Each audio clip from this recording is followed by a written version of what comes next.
देखिए, अलीगढ़ मुस्लिम university court जो है वो सबसे बाइख्तियार मजलिस है, the supreme governing body of the university.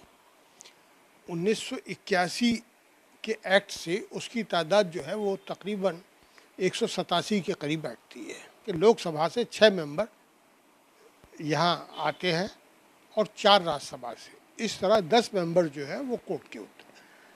और इस वक्त जो है बदकिस्मती ये है कि जो पार्लियामेंट में है वो लोग अपना नॉमिनेशन दाखिल कर देते हैं और वो इलेक्शन भी करा सकते हैं, और वरना अगर जैसे 6 मेंबरों की उनके पास लिस्ट आई तो उसको डिक्लेयर कर देते हैं। पार्लियामेंट के स्पीकर को ये पावर होती है, इस तरीके से होता है। ये काम यूनिवर्सिटी का नहीं है, ये लोकसभा और राज्यसभा का है। वो तो अपनी लिस्ट जो है वो राज्यसभा के सेक्रेटरीट से और लोकसभा के सेक्रेटरीट से ये आ जाती है कि ये आपके मेंबर हो गए।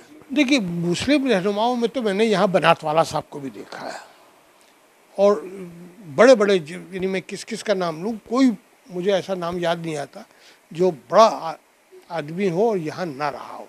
चाहे वो ई अहमद साहब केरला से हो, ये सुल्तान सलाउद्दीन ओवैसी हमारे आंध्रा से आते थे, कर्नाटक वाले अपने अलग, ई रहमान साहब भी आते थे, कमरुल इस्लाम साहब आते थे, और बंगाल से भी आते थे और बिहार से भी आते थे। कोई जगह ऐसी नहीं है जहाँ से नहीं आते थे। लेकिन इस दफ़ा जो लिस्ट आई है विषय की लोकसभा से, उसमें सिर्फ एक मेंबर पार्लियामेंट जो है वो हमारे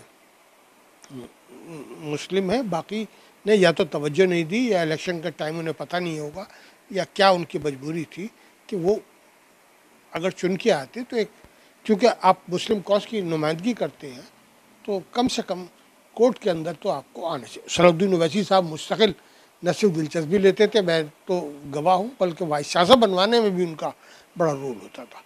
आप कौन सी बात कर रहे हैं? आप अलीगढ़ मुस्लिम यूनिवर्सिटी के कोर्ट मेंबर बनने के इंटरेस्ट नहीं ले रहे हैं, पार्लियामेंट के मेंबर हैं। अब हम आपसे रिक्वेस्ट करेंगे तब आप बनेंगे। आपको खुद इंटरेस्ट होना चाहिए था कि इससे बड़ा इदारा इस हिंदुस्तान में कोई नहीं है मुसलमानों का। और उसका जो माइनॉरिटी स्टेटस का मुद्दा बहुत बवाल चल रहा है, सुप्रीम कोर्ट तक के मामला पहुंच गया है। आप वहां पर कम से कम होते तो कम से कम पार्लियामेंट में इस मुद्दे को आप उठाते तो कम से कम, और दूसरे लोग मुद्दा दूसरा उठाएंगे। वो क्यों उठाएंगे एमयू माइनॉरिटी स्टेटस का मुद्दा, फंड का मुद्दा?